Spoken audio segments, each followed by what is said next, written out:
오늘 우리에게 주신 하나님의 말씀은 사사기 16장 4절에서부터 9절까지의 말씀 한번 보도록 하겠습니다. 4절부터 9절까지의 말씀을 교독해서 한번 읽어보도록 하겠습니다. 제가 4절부터 읽겠습니다. 이후에 삼손이 소래 골짜기에 드릴라라 이름하는 여인을 사랑하매 블레셋 사람의 방백들이 그 여인에게로 올라가서 그에게 이르되 삼손을 꾀어서 무엇으로 말미암아 그 큰 힘이 생기는지 그리고 우리가 어떻게 하면 능히 그를 결박하여 굴복하게 할 수 있는지를 알아보라. 그리하면 우리가 각각 은 1,000개씩을 내게 주리라 하니 드릴라가 삼손에게 말하되 청하건대 당신의 큰 힘이 무엇으로 말미암아 생기며 어떻게 하면 능히 당신을 결박하여 굴복하게 할 수 있을는지 내게 말하라 하니 삼손이 그에게 이르되 만일 마르지 아니한 새 활줄 7으로 나를 결박하면 내가 약해져서 다른 사람과 같으리라. 블레셋 사람의 방백들이 마르지 아니한 새 활줄 7을 여인에게로 가져오매 그가 그것으로 삼손을 결박하고 이미 사람을 방 안에 매복시켰으므로 삼손에게 말하되 삼손이여 블레셋 사람이 당신에게 들이닥쳤느니라 하니 삼손이 그 줄들을 끊기를 불탄 삼시를 끄는 같이 하였고 그의 힘의 근원은 알아내지 못하니라. 아멘. 우리가 살아가다 보면 종종 이렇게 사고들이 좀 생겨서 많은 사람들이 죽거나 다치는 일들이 좀 생기게 됩니다.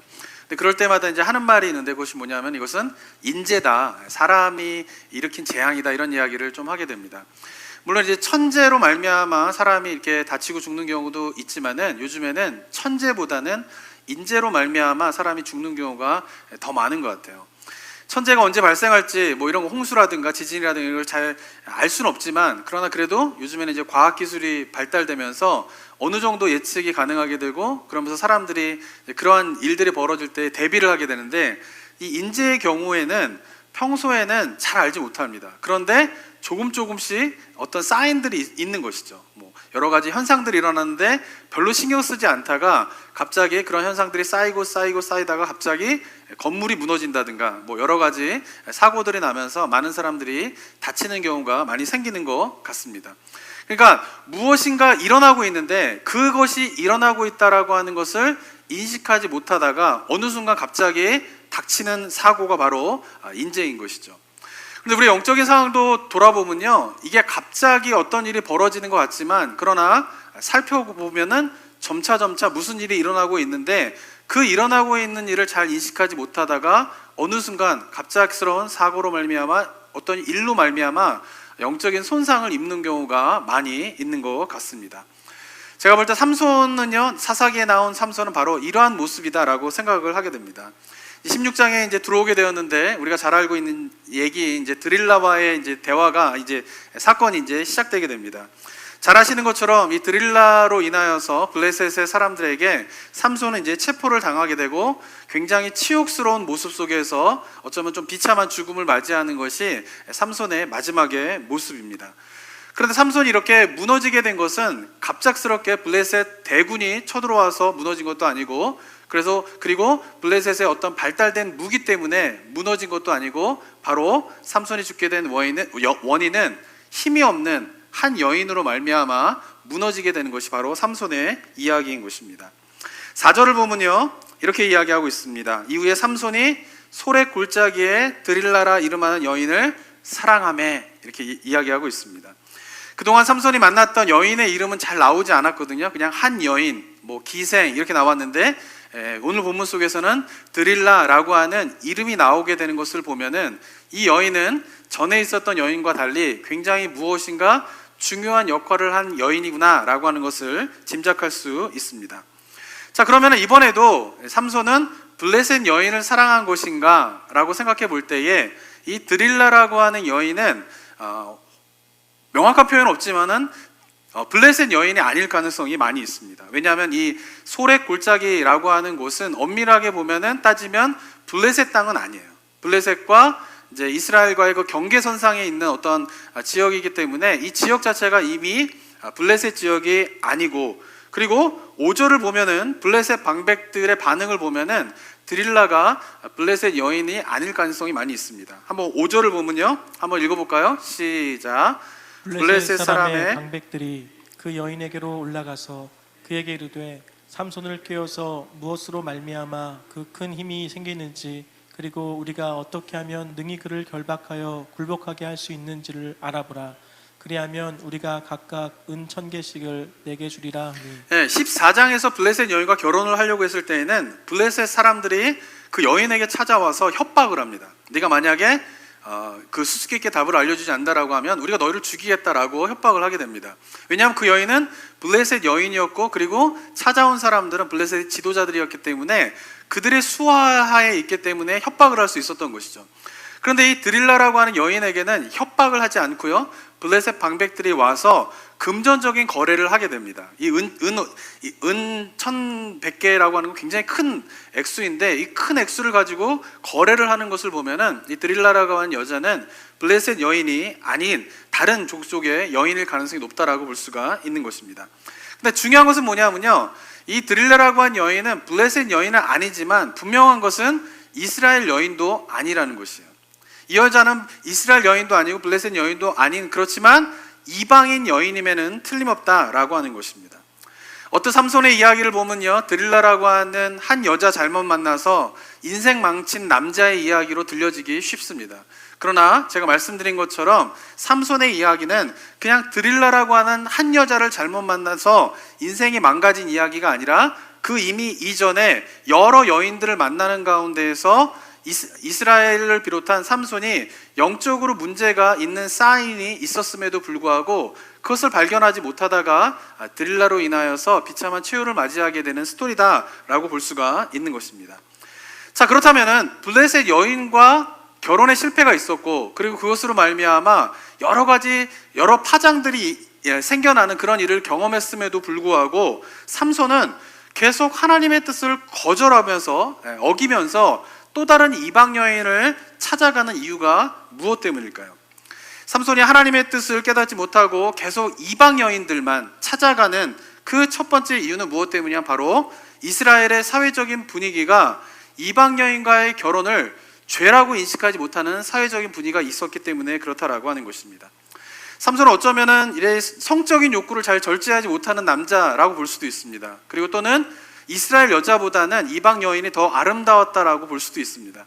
실제로 이 시대적 상황을 좀 고려해 본다라고 하면요, 이스라엘 사람들은 광야 생활을 하다가 이제 가나안 땅에 정착한 지 얼마 안 된 그런 민족입니다. 그리고 이 블레셋을 비롯한 가나안 민족은 그 팔레스타인 지역에서 오랫동안 굉장히 발달된 문화를 가지고 있었어요. 그렇기 때문에 아마도 여인들이 뭐 화장 기술이라든가 옷을 입는 거라든가 여러 가지 치장술이 이스라엘 사람들보다 훨씬 발달될 가능성이 많이 있습니다. 그래서 삼손이 보기에는 이스라엘 여자보다는 이방 여인이 더 아름답게 보였을 가능성도 있습니다. 자, 그런데 그렇지만 삼손이 성적인 그런 욕구를 잘 절제하지 못하고 이방 여인들이 이스라엘 여인들보다 더 아름답다 손 치더라도 만약에 이스라엘의 사회가 이방 여인과 결혼을 금지한 하나님의 뜻을 올바로 인식하면서 그 이방 여인과 결혼하는 것이 잘못된 것이다 라고 하는 사회적인 그런 종교적인 인식이 올바로 있었다라고 하면 삼손이 아무리 그런 욕구를 가지고 있는 사람이다 할지라도 그런 것을 절제할 수 있는 여러 가지 방법이 있었을 것이다 라고 하는 것이에요. 그런데 삼손이 이토록 이방 여인들만을 찾아서 하나님의 뜻을 어기는 모습들을 보면은 이스라엘 백성들의 사회적인 분위기가 죄를 죄로 인식하지 못할 만큼 심각한 영적인 상황 가운데 있었다라고 하는 것을 우리가 알 수가 있는 것입니다. 자, 그런데 이러한 현상은요, 우리가 살고 있는 이 시대도 마찬가지라고 하는 것이에요. 예전에는요, 교회를 다니고 있는 사람이나 교회를 다니고 있지 않는 사람이나 잘못됐다라고 하는 공통 분모가 굉장히 컸어요. 그러니까 꼭 교회에서 이것은 잘못된 겁니다, 이렇게 살면 안 됩니다라고 하는 것이 세상 사람들도 인식하는 영역이 굉장히 공통적인 부분이 넓었다라고 하는 것이에요. 그런데 이제는 어떻습니까? 교회에서 잘못됐다라고 이야기하는 것이 세상에서는 더 이상 잘못된 일이 아닌 사회를 우리가 살아가고 있다라고 하는 것입니다. 이런 사회 속에서 우리가 갖고 있는 영적인 위기는 무엇이냐면요, 더 이상 이 세상 속에서 죄가 퍼질 만한 것을 제어할 만한 방법이 없다라고 하는 것이에요. 만약에 우리가 하나님 앞에서 올바로 서 있지 않는다라고 하면은 우리가 죄를 향하여서 나아가려고 하는 그 욕망을 제어할 만한 아무런 장치가 없는 시대가 바로 이 시대의 모습이고 그것이 바로 삼손의 시대의 모습이다라고 하는 것입니다. 얼마 전에 한국에서 인기를 끈 드라마가 있습니다. 뭐냐면 부부의 세계라고 하는 드라마입니다. 혹시 아시나요? 다들 모르시나요? 지금 제가 설명을 드리겠습니다. 부부의 세계 보면 이제 두 여자와 한 남자가 이제 나오게 됩니다. 왼쪽에 있는 여인은 이제 김희애 배우니까 좀 아시는 분 아시겠죠? 왼쪽에 있는 여자와 가운데 있는 남자가 부부입니다. 근데 이 부부가 생활을 하다가 이제 남자가 바람을 핍니다. 바람 핀 여자 누구일까요? 오른쪽에 있는 여자와 이제 바람을 피게 됩니다. 그런데 보면 이제 바람을 피는데 이 바람을 몰래 김희애 몰래 이 남자가 바람을 피다가 이 옆에 있는 이제 바람 피는 여자와 바람이 났다라고 하는 것을 김희애가 알게 됩니다. 그래가지고 김희애가 알게 돼가지고 이 남자가 아내가 자기가 바람 핀다라고 하는 것을 이제 들키는 순간이 있어요. 근데 들키는 순간에 이 남자가 한 굉장히 유명한 대사가 있습니다. 한국에서 굉장히 요새 인기 있는 대사인데 그게 뭐냐면은 사랑이 죄는 아니잖아 이러면서 바람을 핀 거를 들켰는데 바람을 핀 거를 목격한 아내한테 남편이 하는 말이 뭐냐면요, 떳떳하게 사랑이 죄는 아니잖아 이러고 이제 이야기하는 장면이 있습니다. 이게 뭐냐면 굉장히 한국에서 인기가 있고 이제 대사가 인기 있는데요, 예전 드라마에서는요 뭐냐면은 남녀 관계 속에서 부부 관계 속에서 남편이 바람을 피다 들키면 어떻습니까? 드라마 분위기가 이 큰 죄를 짓는 거예요. 그래가지고 부끄러워하고 미안하다 잘못했다 이런 분위기인데 이제 최근에 나온 드라마의 모습은 어떻습니까? 남편이 바람을 피다가 아내한테 들켰는데 아내한테 하는 말이 뭐냐면은 내가 이 여자를 사랑하는 게 죄는 아니잖아 라고 이야기를 한다는 거예요. 그런데 놀라운 사실은 뭐냐면은 이 드라마에 많은 사람들이 공감한다는 거예요. 그 말은 무슨 말이냐면 그 마음속에서 드러내지는 못했지만은 그 마음에 비슷한 생각들을 많이 가지고 있다라고 하는 것이죠. 또한 저도 이 드라마를 봤는데 굉장히 재밌습니다. 뭐 권해드리고 싶지는 않지만 뭐 재미는 있습니다. 근데 이 재밌는 드라마를 막 구성해 가면서 결국 사람들의 인식의 변화를 생기게 하는 것이에요. 그것이 뭐냐면은 그래 어쩔 수 없는 거잖아, 사랑하는데 어떻게 할 거야 라는 식의 모습을 하면서 부부관계와 가정관계를 이렇게 깨트려 버리는 역할들을 문화 속에서 이루어지고 있다라고 하는 것이죠. 제가 단적인 이해를 들었지만은 이제는 사회가 어떤 사회이냐면은 부부관계 속에서 바람을 피는 것이 죄이냐 아니냐의 문제가 아니라 이제는 뭐의 문제예요? 개인의 선택의 문제이다라고 하는 것이죠. 단적인 예이지만 이 시대가 바라보고 있는 죄에 대한 관점이 다 이렇습니다. 이것이 죄이다 아니다의 문제를 넘어서서 이제는 어떻게 판단하고 있냐면 이것은 개인의 선택의 문제이다라고 하는 것이에요. 근데 개인에게 맡길 일이지 이것을 옳다 그르다 판단할 일이 아니다라고 이야기를 하고 있다라고 하는 것이죠. 이런 사회적 분위기 속에서 우리가 기억해야 할 것은 무엇이냐, 바로 하나님과 올바른 관계를 유지하지 못하면요 우리 안에 죄를 향하여서 나아가려고 하는 그 욕망을 제어할 다른 방법이 없다라고 하는 것이에요. 예전에는 그 사회적인 분위기 속에서 바람을 피는 것은 죄야 라고 했기 때문에 바람을 피려고 해도 그 사회적인 인식 때문에 바람을 피고자 하는 욕망이 제어가 됐단 말이에요. 바람을 피고 난 다음에도 이게 잘못된 거구나 라고 생각하면서 돌이켰단 말이에요. 근데 이 시대는 어떻습니까? 바람을 피는데요 그것이 뭐예요? 개인의 선택의 문제라는 것이에요. 제어할 방법이 아무것도 없는 시대 가운데 있다라고 하는 것이에요. 그런 가운데에서 하나님이 원치 않으심에도 불구하고 계속 이방 여인들을 향하여서 찾았던 그 삼손의 모습은 우리보다 무엇인가를 절제할 수 있는, 욕망을 절제할 수 있는 능력이 부족하기 때문에 나타난 현상이 아니라 삼손은 하나님과의 관계가 투명하지 않았고 그렇게 하나님과의 관계 속에서 올바로 서 있지 못하게 되었을 때에 아무리 뛰어난 능력을 가지고 있다 손 치더라도 그 죄를 향하여 나아갈 때에 그를 제어할 만한 아무것도 없었기 때문에, 그리고 이방 여인과 함께 결혼하고 그를 향하여서 찾아가는 그를 향하여서 이스라엘 백성들 누구도 이것이 잘못된 것입니다 라고 이야기해 주는 사람이 없었기 때문에 그는 끊임없이 하나님께서 금하시는 이방 여인을 향하여서 나아갈 수 있었다라고 하는 것입니다. 사랑하는 성도 여러분, 이 시대 가운데에서요 다른 시대보다도요 우리가 깨어서 명심해야 될 부분들이 있습니다. 그것은 뭐냐면은 다른 시대를 살아갈 때에도 그리스도인들에게 말씀을 보고 기도하는 것은 굉장히 중요했어요. 그런데 다른 어느 시대보다도 이 시대는 우리 그리스도인들이 매일매일 하나님의 말씀을 보고 기도하는 것이 얼마나 중요한 시대를 살아가고 있는가를 우리가 깨달아야 된다라고 하는 것이에요. 만약에 그것이 무너지게 되면요 삼손과 같이 그 죄에 대한 욕망을 제어할 것이 아무것도 없기 때문에 속수무책으로 그 죄를 향하여서 나아가게 되는 그런 일들이 우리 삶 가운데도 벌어질 수 있다라고 하는 것이에요. 아무리 영적으로 위대한 반열에 오른 사람이다 할지라도 그 사람이 하나님과의 관계 속에서 올바로 서 있지 못하게 되는 순간 그 영적인 반열에 오른 사람도 속수무책으로 무너질 수밖에 없는 시대가 바로 우리가 살고 있는 시대이다라고 하는 것이에요. 그리고 우리 주변에서도 그렇게 영적으로 위대한 일을 했던 사람들이 속수무책으로 넘어지는 일들을 많이 보는 시대를 우리가 살아가고 있지 않습니까?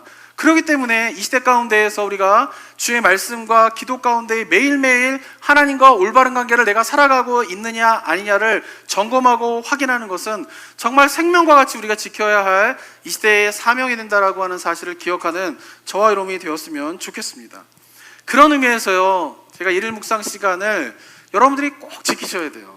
제가 지지난주까지는 보면은 일일 묵상 때 이제 조회수가요, 하면은 하루 이렇게 쫙 지나고 나면은 한 60회, 70회 정도 됩니다. 제가 아침부터 확인해요. 아침에 지금 몇 분 보고 계시나. 오전, 점심 때 되면 지금 몇 분 보셨나. 자기 전에 또 저녁 때 되면 몇 분을 보셨나 이렇게 확인합니다. 그러면 이제 지지난주까지는 하루 이렇게 마칠 때가 되면 한 60회, 70회 정도 이렇게 되고 또 다음날 넘어가면 뭐 100회 정도 이렇게 했는데 지난주는 하루 오전 지났는데 한 15분, 저녁이 됐는데 30명이 넘질 않아요. 지금 그러고인지 수, 목, 금, 토 계속 가고 있어요. 자, 그러면서 모르겠습니다. 이 조회수가 우리 성도님들이 일일 묵상 시간을 얼마나 지키고 있는 걸 얼마나 반영하고 있는지를 잘 모르겠어요.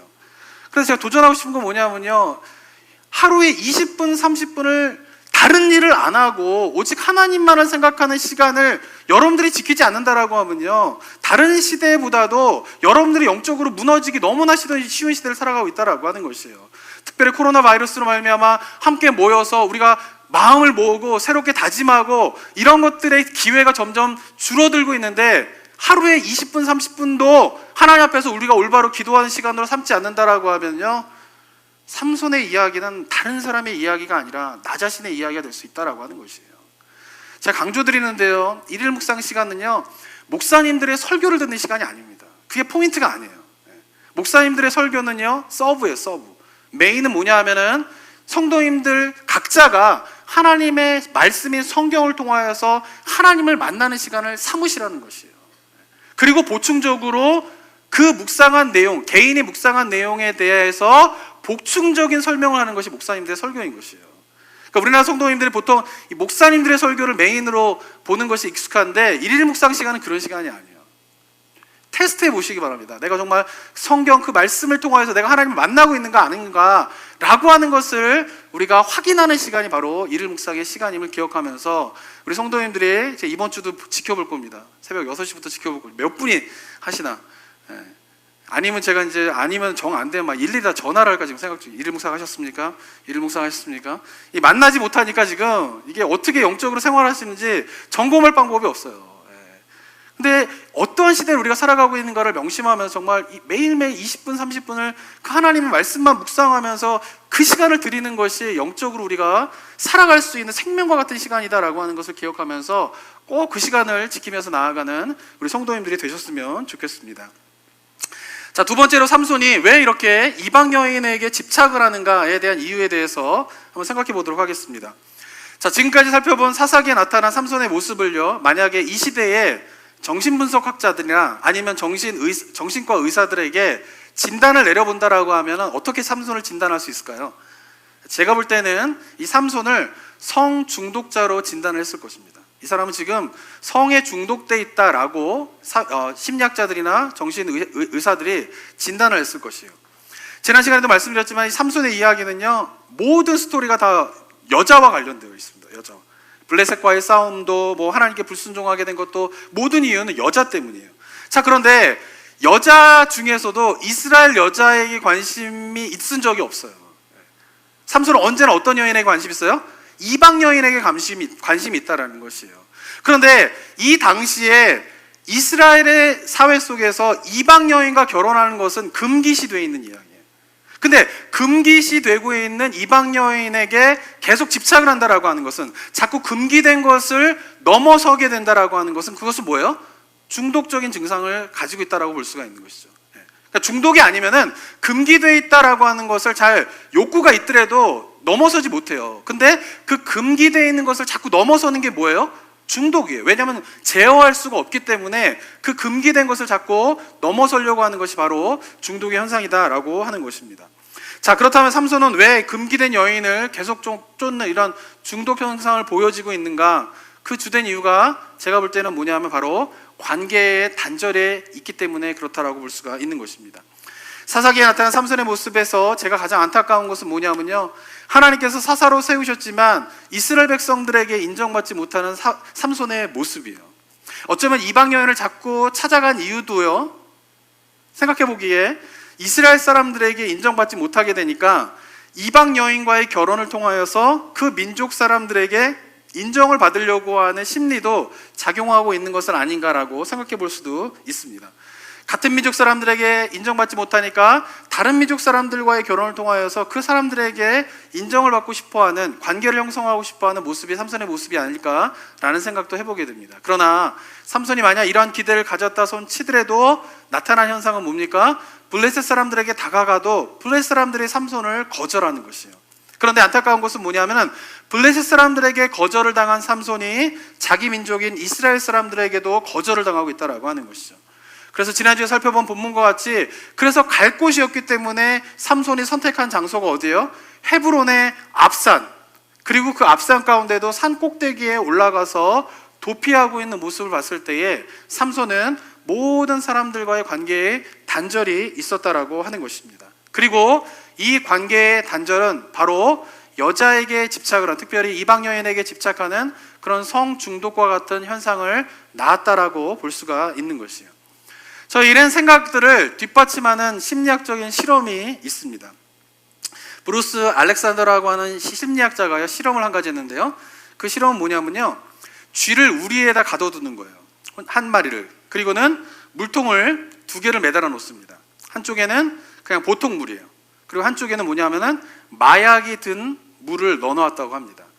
이 쥐가 이 우리 안에 혼자 있게 되면서 물을 먹기 시작하는데 어떤 물에 집착을 하게 되었을까요?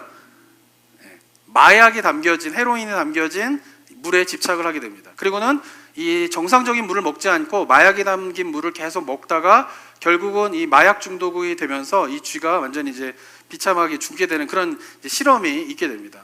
그러면서 이 브루스 알렉산더라고 하는 사람이 이 실험을 보면서 한 가지 변화를 줬대요. 어떤 변화를 줬냐면은 쥐를 우리에 혼자 가두지 않고 넓은 공간에다가 여러 마리 쥐와 그리고 쥐들이 놀 수 있는 환경을 만들어 놓고 이렇게 뒀다고 합니다. 그리고 똑같이 여러 마리 쥐와 어울릴 수 있는 환경을 만들어 놓은 다음에 정상적인 물이 담겨져 있는 병과 마약에 담겨져 있는 물을 놔두었다라고 합니다. 결과는 어떻게 됐을까요? 이번에는 쥐들이 마약 물을 먹지 않았다라고요. 정상적인 물을 먹었다라고 하는 것이에요. 그러니까 이 실험에서 보여주게 되는 것은 뭐냐면, 이 실험에서 강조하는 것은 뭐냐면, 사람들이 일반적으로 마약에 중독되는 이유가 무엇 때문이냐면 마약이 갖고 있는 그 화학 성분 때문에 마약에 중독이 된다, 이렇게 생각을 한다라고 하는 것이에요. 그런데 이 실험을 통하여서 이 심리학자가 주장하고 있는 것은 뭐냐면은 마약의 화학적인 성분 때문에 마약에 중독되는 것이 아니라 마약에 중독되는 이유는 뭐냐면 관계의 단절 때문에 마약에 중독된다라고 하는 것이에요. 그래서 단절됐을 때에는 마약을 100% 남용하게 되지만 교류하게 되었을 때는, 관계가 회복되었을 때에는 그 마약에 집착하는 확률이 제로로 떨어진 것이 이 쥐 실험에서 보여준 결과이다라고 하는 것입니다. 근데 이런 비슷한 현상이 미국의 사회에서도 일어난 적이 있는데, 그것은 뭐냐면요, 미국이 이제 베트남 전쟁을 치르게 되지 않습니까? 근데 베트남 전쟁을 치를 때에 베트남 전쟁에 참여했던 미군의 25%가 마약을 복용했다고 합니다. 그 전쟁의 고통이 너무나 크고 길어지게 되면서 이 미군의 25%가 이 마약을 복용하기 시작했대요, 베트남 전쟁 가운데에서. 그래서 이 사실이 미국 사회에 알려지게 되면서 이 베트남 전쟁이 끝나고 난 다음에 미군 가운데 25%의 마약을 했던 사람이 다시 미국에 들어오게 되었을 때에 이 사회가 어떻게 될까 걱정을 많이 했다고 합니다. 그 사람들이 와서 마약을 퍼뜨리게 되고 사람들과의 관계 속에서 여러 가지 사회적인 문제를 일으키면 어떻게 될까라고 걱정을 했다고 합니다. 근데 놀라운 사실은 뭐냐면요, 그렇게 마약을 복용했던 25%의 사람들이 미국 본토로 들어오게 되었을 때에 그 가운데에 95%가 마약을 끊었다라고 합니다. 이유는 무엇 때문이냐면, 누가 있었기 때문에 그래요? 미국에는 가족이 있었기 때문에 그렇다는 거죠. 가족들과 가정으로 돌아오게 되어서 그 가족의 사랑을 받고 가족과의 관계가 회복되게 되었을 때에 베트남 전쟁에서 마약에 탐닉하던 25%의 군인들이 미국 땅에 돌아오게 되었을 때에 그 중에 95%는 그냥 마약을 끊어버리고 정상적인 생활로 돌아오게 되는 일들이 일어나게 되었다라고 하는 것이죠. 그러니까 이 중독이라고 하는 것은 뭐냐면은 어떤 마약이라고 하는 성분 또는 무슨 행위에 대한 집착으로 인하여서 일어나게 된 것이 아니라 바로 관계의 단절로 인하여서 그 원인이 되었다라고 이야기를 하고 있는 것이요. 자, 그러면서 피터 코엔이라고 하는 교수는 이렇게 이야기를 하는데요. 삶의 무게에 억눌려 교류할 수 없을 때 우리는 안도감을 찾기 위해 어떤 것을 갈구하게 된다. 도박, 성인물, 코카인, 대마초, 게임 등 그게 우리의 본능이다. 뭔가 결속하려고 하는 것, 그것이 바로 중독에 빠뜨리게 되는 이유가 된다라고 정의를 내리고 있어요. 저는 너무나 100% 공감을 하고 있습니다. 저는 이 실험의 결과를 보게 되면서 이것이 바로 이방 여인에 그토록 집착했던 삼손의 모습을 설명해 주는 것이구나 라고 생각을 하게 되었습니다. 그리고는 이 시대를 살아가고 있는 수많은 현대인들의 삶의 모습을 설명하고 있는 실험이다라고 저는 생각을 하게 됩니다. 현대를 살아가는 많은 사람들은요, 점점요 무엇인가 중독되어지는 증상이 늘어나고 있어요. 옛날에는 중독하면 뭐 알코올 중독, 뭐 노름 중독, 뭐 이런 것만 생각하지 않았습니까? 뭔가 삶에 심각한 문제가 있는 사람이 술과 노름에 탐닉하는 뭐 그런 현상들만을 중독이라고 이야기를 했는데, 지금은요 중독의 영역이 넓어지고 있어요. 뭐 우리도 마찬가지로 스마트폰 중독이죠. 우리 가운데서 지금 스마트폰 중독이신 분 계시죠? 하루라도 스마트폰을 보지 않으면은 중독이에요, 중독. 인터넷 중독하는 젊은이들 많죠. 게임에 중독되는 경우 많죠. 심지어는 먹는 것에 중독되는 경우도 많죠. 탄수화물 중독증이라는 것도 있어요. 탄수화물에 대해서 중독을 하는 거죠. 근데 그런 중독들이 굉장히 광범위하게 퍼지고 있고, 그리고 옛날에는 사회적으로 정상적으로 활동할 수 없는 사람들만 중독에 빠지는 줄 알았는데, 지금은 평범한 일상을 살아가고 있는 사람들도 점점 중독 증상이 늘어나고 있다라고 하는 것이에요. 이유가 무엇 때문일까요? 바로 관계의 단절 때문에 그렇다라고 하는 것입니다. 현대인들이 가장 갖고 있는 큰 문제는 뭐냐면요, 미국의 사회학자인 데이비스 리스먼이 고독한 군중이라고 하는 책에서 이야기를 했는데, 여기서 그는 그런 이야기를 하게 됩니다. 이 고독한 군중이라고 하는 책에서 현대인들이 갖고 있는 가장 심각한 문제는 뭐냐면 바로 군중 속에서 고독을 느낀다라고 하는 것이에요. 많은 사람들을 만나고 많은 사람들과 소통을 하는 것 같지만, 그러나 정작 의미 있는 관계, 의미 있는 대화가 없는 삶을 살아가고 있는 것이 현대인들의 삶의 모습이라는 것이죠. 진짜 의미 있는 관계는 없이 껍데기뿐인 관계들에 휘둘려 있는, 둘러싸여 있는 삶의 모습. 그래서 수많은 군중들 가운데 있지만 그 속에서 고독을 느끼는, 외로움을 느끼는 모습이 바로 현대인의 모습이다라고 이야기를 하고 있습니다. 영국 출신의 인류학자인 로빈 덤바라고 하는 사람이 쓴 책이 있습니다. 한번 화면을 띄워주실까요? 덤바의 수라고 하는 책인데, 이 책은 무슨 내용이냐면은, 이 사람이 이제 인류학자인데 영장류를 이제 연구를 하는데, 영장류를 연구하면서 이제 침팬지나 뭐 원숭이, 뭐 인간이 다 영장류라고 하지 않습니까? 연구를 하면서 발견한 사실이 있는데, 이 영장류의 뇌에, 대뇌에 신피질의 사이즈랑, 그 신피질이라고 하는 것은 이제 정신적인 거, 뭐 감각, 의지, 뭐 이런 것들을 관할하는 뇌의 부분인데, 그 신피질의 크기와 친구들의 수가 비례를 한다라는 것이에요. 그래가지고 이제 막 확인을 해보니까 침팬지 같은 경우는 신피질이 작으니까 교류할 수 있는 이제 침팬지 친구의 수가 한 30명. 근데 인간은 침팬지보다 이제 신피질이 크니까 교류할 수 있는 사람의 수가 한 150명에서 200명 정도 된다라고 이제 발견하게 된 거예요. 그러면서 이것이 정말 맞는가라고 하면서 인류학적으로 이제 분석을 해봤어요. 인류 역사 속에서 아니면은 여러 사람들의 삶의 패턴을 이제 연구하면서 이것이 정말 맞는가라고 연구를 하다가 호주의 뉴기니라고 하는 한 섬의 부족들을 관찰했는데, 그 부족들이 공통적으로 부족의 사이즈가 있다라는 거예요. 그 부족의 사이즈가 뭐냐면은 한 부족당 150명을 넘지 않는다라고 하는 것이에요. 그런데 이것이 원시 시대의 사람들이 살아갈 때에 부족 단위 삶을 살아가지 않습니까? 근데 그 부족 단위의 삶이 150명이 넘지 않도록 부족이 항상 형성되어 왔다라고 하는 것이에요. 그러면서 이 사람이 이야기하는 것이 뭐냐면은, 한 사람이 아무리 많은 사람을 만난다 손 치더라도 정말 자기가 알 수 있는 사람은 한 150명 정도에 불과하다라고 하는 던바의 수라고 하는 것을 이제 발표를 하게 됩니다. 근데 그 던바의 수라고 하는 것을 보면 어떠냐면요, 비즈니스 관계로 뭐 수백 명의 사람, 뭐 요즘에 소셜 네트워크로 수백 명, 수천 명까지 친구 관계를 형성하고 있지만 정말 친구는 5명이라는 거예요. 정말 절친은. 인간이 그럴 수밖에 없다는 거예요. 그리고 절친 아니라 그냥 친구는 한 15명 정도, 그 다음에 좋은 친구는 한 35명, 그리고 인간적으로 관계를 유지할 수 있는 수는 한 150명 정도라고 하는 것이에요. 그러니까 150명을 넘을 수 없다라고, 그것이 인간의 한계라는 것이에요. 그리고 500명 정도는 그냥 아는 사람, 그리고 1500명 정도는 이 사람을 내가 아는지 모르는지 모르는 가운데에 관계를 맺고 있는 사람이 그 정도 된다라고 하는 것이에요. 그러니까 1500명의 사람의 연락처를 알고 있고 1500명과 소셜 네트워크로 친구 관계를 형성됐다 손 치더라도 정말 자기에게 의미 있는 관계는 10명, 15명이라는 것이에요.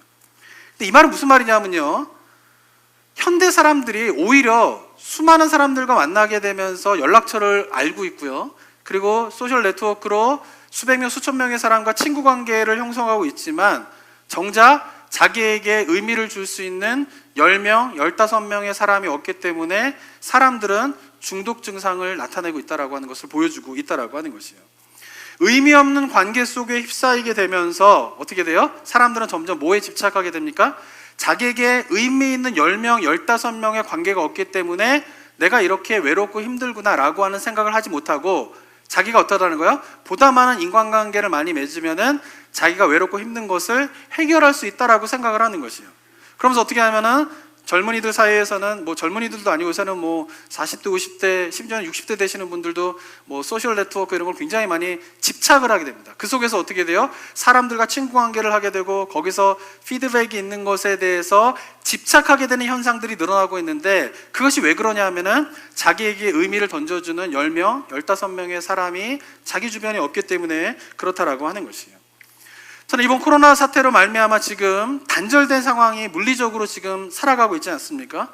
그러면서 소셜 네트워크에서 수많은 사람들과 관계를 맺고 있는데, 코로나 바이러스 이전이든 코로나 바이러스 이후든 사람들과 단절되어 있다 손 치더라도 온라인상으로 수많은 사람들과 교류를 하고 있잖아요. 그것은 변함이 없잖아요.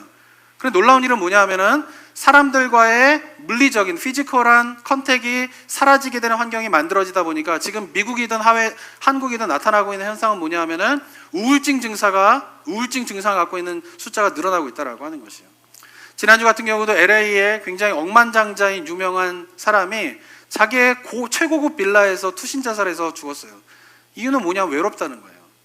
수많은 사람들과 관계를 맺으면서 억만장자로 많은 사람들과 소셜 네트워크의 관계 가운데 있는 사람인데, 코로나 사태로 집에 혼자 있게 되면서 외로워서 투신 자살을 하는 일이 벌어지고 있다라고 하는 것이죠. 왜 이런 일이 일어나게 됩니까? 현대인들의 삶이 의미 없는 수많은 관계들로 휩싸여 있기 때문에 그렇다라고 하는 것입니다. 사랑하는 성도 여러분, 저는 이러한 내용들을 보면서 우리가 기억해야 할 부분이 있어요. 그것은 뭐냐면은 인간이라고 하는 존재는 하나님께서 어떻게 창조하셨냐 하면은 관계적인 의미 있는 관계가 있어야지만이 행복할 수 있고 영적으로 풍성하게 살아갈 수 있도록 하나님께서 창조하셨다라고 하는 것이에요. 우리가 하나님의 창조를 단순히 물리적인 창조라고 생각하면 그것은 하나님의 창조에 대한 큰 오해예요. 성경에서 보면 결국 하나님의 창조의 중요한 원리는 뭐냐면요, 관계의 형성이에요. 하나님과의 관계가 형성되고 사람과 사람과의 관계가 형성되고 사람과 자연의 관계가 형성된 것이 창조의 핵심이라는 것이에요. 그런데 그렇다면 반대로 말해서 하나님께서 만들어 놓은 이 관계를 다 파괴하는 것이 뭐라는 거예요? 죄라는 것이에요.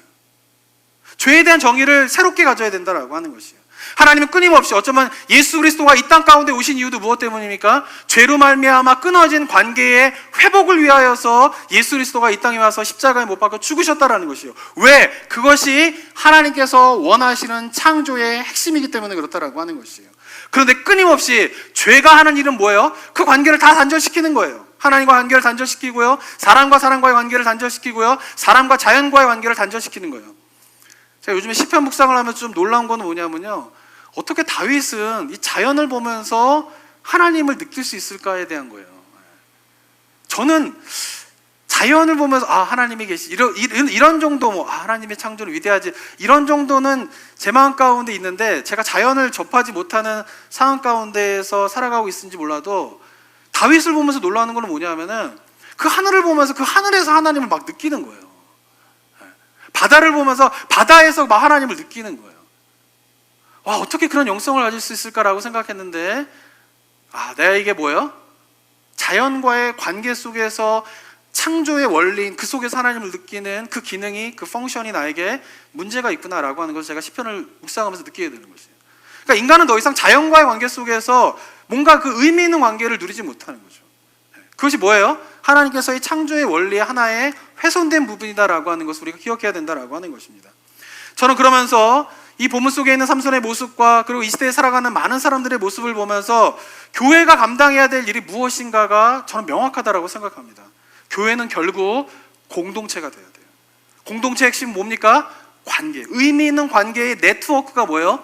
공동체인 것이에요. 교회가 그 공동체성을 잃어버리고 그냥 사람들과의 만남을, 교회에서도 수많은 사람들을 만나는데 피상적인 관계로 끝나버린다라고 하면 10명, 15명의 사람이 없어서 SNS에 집착하고 있는 수많은 젊은이들의 모습, 그리고 주변 사람들로부터 인정받지 못하기 때문에 끊임없이 금기의 대상인 이방 여인을 향하여서 탐닉하는 그 삼손의 모습이 우리들의 모습이 될 수 있겠다라고 하는 것이죠. 그렇기 때문에 교회 안에서 서로를 드러내고 자기 자신을 드러내고 자기 자신 드러낸 것을 누군가가 받아주게 되는 의미 있는 관계의 그 소그룹이, 작은 모임들이 여러 개가 형성될 때에 그 교회는 영적으로 파워풀한 힘을 가질 수 있다고 생각합니다.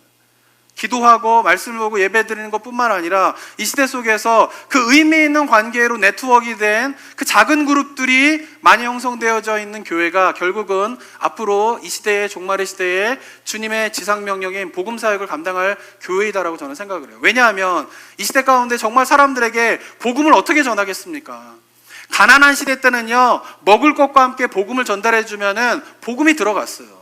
문화적인 혜택이 없던 시대에는요, 교회가요, 문화적인 여러 가지 현상들을 가지고, 문화적인 툴을 가지고 복음과 함께 들어가게 되었을 때에 사람들의 삶에 깊이 침투하면서 복음이 전달되어졌어요. 이제는 먹을 거를 줘도요, 복음을 듣지 않아요.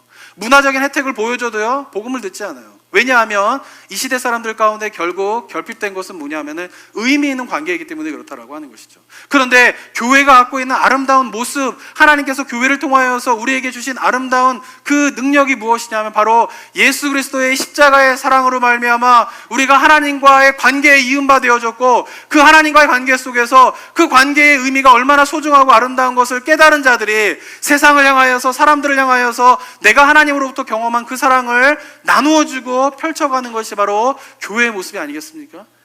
그 관계들을 바탕으로 우리가 복음을 들고 나아가게 될 때에 의미 있는 관계에 갈급해 있는 이 현대사회의 사람들에게 복음의 전파는 다시 한번 크게 일어나게 될 줄을 믿습니다. 저는 그런 의미에서 교회가 앞으로 무엇을 해야 되는가를 우리가 잘 생각해야 되는 것이죠. 그런데 그러면서 또 한 가지 중요하게 기억해야 할 것은 무엇이냐면, 앞으로는요, 이제는 의미 있는 관계를 형성하는 거에 노력하지 않으면 이루어지지 않는다는 것이죠. 교회가 이제는 앞으로요, 모이는 거에 노력하지 않으면 모이지 않는다는 것이죠. 코로나 바이러스로 말미암아 다 단절돼 있죠. 현장 예배를 하면서도 제 마음 가운데 두 가지 마음들이 막 생겨요. 하나는 앞으로 성도님들이 이제 교회 와오는 거를 이제 힘들어하면 어떨까, 이런 걱정들이 막 생겨요. 제가 이제 아는 다른 지역에 있는 어떤 장로님하고 한번 통화했는데 그 장로님들 그런 얘기 하더라고요. 집에서 그냥 1시간 텔레비전으로 예배 드리는 게요, 처음에는 너무 이상했는데 석 달 지나니까 너무 편하대요. 네. 이제 너무 편하대요. 그냥 하루에, 주일날에 그냥 하루 1시간 딱 텔레비전 앞에서 가족들하고 예배 드리고 나면은 주일 하루가 뭐예요? 그냥 다시 프리하니까 너무 편하다는 거예요. 뿐만 아니라 앞으로 이제 코로나 바이러스가 끝나고 난 이후에도 우리가 지금도 그러지 않습니까? 사람들 만나는 게 겁나잖아요. 근데 이 증상이 코로나 바이러스가 끝난다고 없어질 증상이 아니라는 거죠. 앞으로는 계속 사람들을 만날 때마다 거리를 두고 뭐 친밀하게 대화를 하고 가까이 가서 이야기를 하고 이런 것들 자체를 거부하고 힘들어하고 하는 시대로 이제 앞으로 가게 된다는 것이죠. 이것이 뭐 앞으로 향후로 우리가 살아가야 할 뉴 노멀이라고 하는 이야기를 하는데, 그게 뉴 노멀이 된다는 거예요. 사람들을 만나지 않으려고 하는 것, 접촉하지 않으려고 하는 것. 그러한 시대 속에서 나타난 현상이 무엇일까요? 인간과의 관계의 단절은 결국은 뭐예요? 아까도 말씀드린 것, 중독 같은 것들이 일어나게 되는 것이죠. 영적으로 피폐해지게 되는 것이죠. 그렇기 때문에 우리가 기억해야 할 것은 뭐냐면은, 이 코로나 바이러스 사태로 앞으로 교회가 정말 집중하여서 신경 써야 될 것은 뭐냐면은 에베소서의 말씀같이 모이는 일에 힘써야 된다는 거예요. 그 말은 뭐냐면요, 에베소서에 있는 힘쓰다라는 말은 모든 every effort예요. 모든, 거기 원어적인 표현을 보면 all effort예요. 모든 노력을 다 투자해야지 뭐요? 모이게 된다라는 것이에요. 그게 종말의 때에 나타날 사람들의 현상이라는 것이죠. 그런데 이미 우리가 그런 시대를 이제 들어가게 되었다라고 하는 것이에요.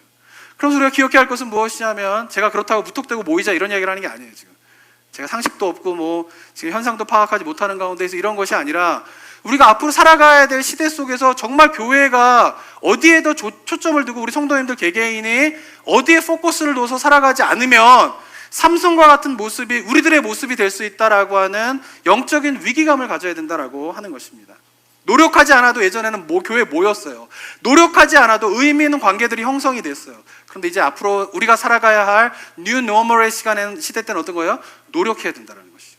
모이는데, 그리고 사람들과 의미 있는 관계를 형성하는데 노력해야 된다는 거예요. 그리고 그리스도인들이, 교회가 그 일들을 잘 감당하게 되면, 저는 이 현대사회 속에서 의미 있는 관계를 갈급하고 있는 수많은 사람들에게 그 관계를 형성하는 것을 통하여서 복음의 전파가 이루어지길 거라고 생각합니다. 저는 그리스도인과 교회들이 정말 이 단절된 시대 속에서 사람과 사람 사이에 의미 있는 관계를 연결해주는 역할이 바로 그리스도인들이 감당해야 할 시대적인 사명이고 교회가 감당해야 될 역할이다라고 생각을 하게 됩니다. 사랑하는 성도 여러분, 우리가 언제 다시 다 예배당에 모여서 예배를 드리게 될지 모르겠습니다. 그런데 그때까지 우리가 깨어서 주님 앞에서 기도해야 할 것은, 이 시대 가운데에서 나의 삶 속에서 정체성을 찾을 수 있는 곳은 하나님 앞밖에 없다라고 하는 것이에요. 그래서 그 하나님 앞에서 여러분의 정체성을 찾는, 잃어버리지 않는 삶을 하시면서, 그리고 향후에 교회가 이 시대 속에 정말 감당해야 될 삶의 모습은 무엇인가를 고민하면서 우리가 하나님 앞에서 주님 오시는 그날까지 우리가 복음을 향하여서 복음을 전하는 일에 주님의 지상명령을 쉬지 않는, 그것을 멈추지 않는 그런 은혜가 나성북 부교회 가운데 있게 되기를 주님의 이름으로 축원합니다. 함께 기도하도록 하겠습니다. 이 시간 함께 기도하며 나아갈 때에 참 우리가 어려운 시대를 살아가고 있습니다. 그것은 단순히 물리적이고 경제적인 어려움만이 아니라 정말 영적으로 굉장히 힘든 시대를 우리가 살아가고 있습니다. 예전에는 정신적인 문제만 있었는데요, 이제는 물리적인 환경까지 더해지게 되면서 점점 정말 주님께서 이야기한 그 종말의 때로 우리가 가고 있다라고 하는 생각을 지울 수가 없습니다. 그런 가운데 사랑하는 성도 여러분, 깨고 있으셔야 됩니다.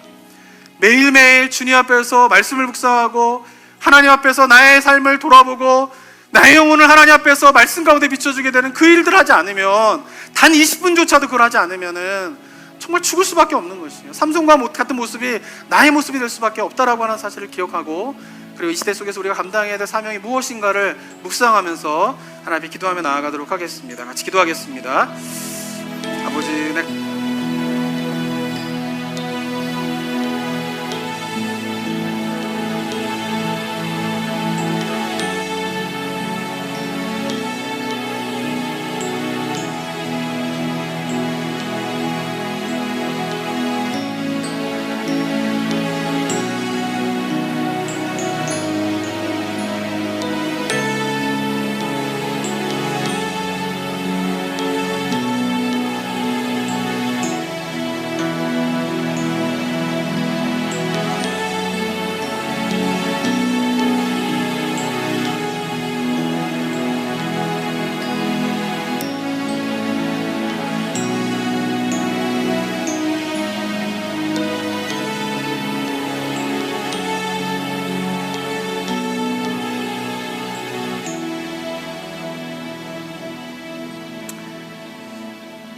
사랑과 은혜가 충만하신 하나님 아버지, 성경에서 창조 때부터 종말의 때까지 모든 사실을 다 알려주신 하나님의 그 마음을 깨달아 우리가 살고 있는 시대가 바로 성경에서 이야기하고 있는 그 종말의 때임을 우리가 깨달을 수 있도록 도와주시옵소서. 안주하고 이 시대의 흐름 속에 그냥 빠져서 지금 우리가 살고 있는 시대가 얼마나 영적으로 위험한 시대인지를 깨닫지 못한 채 그냥 영적으로 해이해져 있는 상태 가운데 살아가지 않도록 주여 도와주시옵고, 특별히 코로나 바이러스로 말미암아 물리적으로 정신적으로 여러 가지 도전이 있는 시대 속에서 정말 하나님 앞에서 깨어서 하나님 앞에서 나의 모습을 살피며 죄된 모습과 하나님께서 원하시는 삶의 모습이 무엇인가를 분별하여서 아버지 그 삶 속에서 거룩함을 향하여서 다름질해 나가는 삶의 모습이 우리 성도님들의 삶의 모습이 될 수 있도록 주님 도와 주시옵소서. 그리고 앞으로 우리가 맞이하게 될 뉴 노멀의 시대 속에서 정말 우리가 감당해야 할 교회의 사역이 무엇이고 그리스도인의 삶의 사역이 무엇인가를 깨달으면서 그 시대를 준비하며 나아가는 저희 모두가 되게 하여 주시옵소서. 힘들고 어렵지만 처져 있고 낙심되어져 있는 가운데에 우리가 살아가는 삶이 아니라 주께서 우리에게 허락하여 주신 사명, 우리에게 주신 복음의 명령, 지상명령의 명령을 다시 한번 붙잡고 주님의 복음을 위하여서 주의 복음을 증거하는 그 주님 오시는 날을 소망하면서 다시 한번 우리에게 감당해 주시고 맡겨주신 그 사명을 향하여서 힘있게 일어나 달려나가는 우리 모든 성도님들 될 수 있도록 주님 도와 주시옵소서. 은혜 감사드리며 예수 그리스도의 이름으로 기도드립니다. 아멘.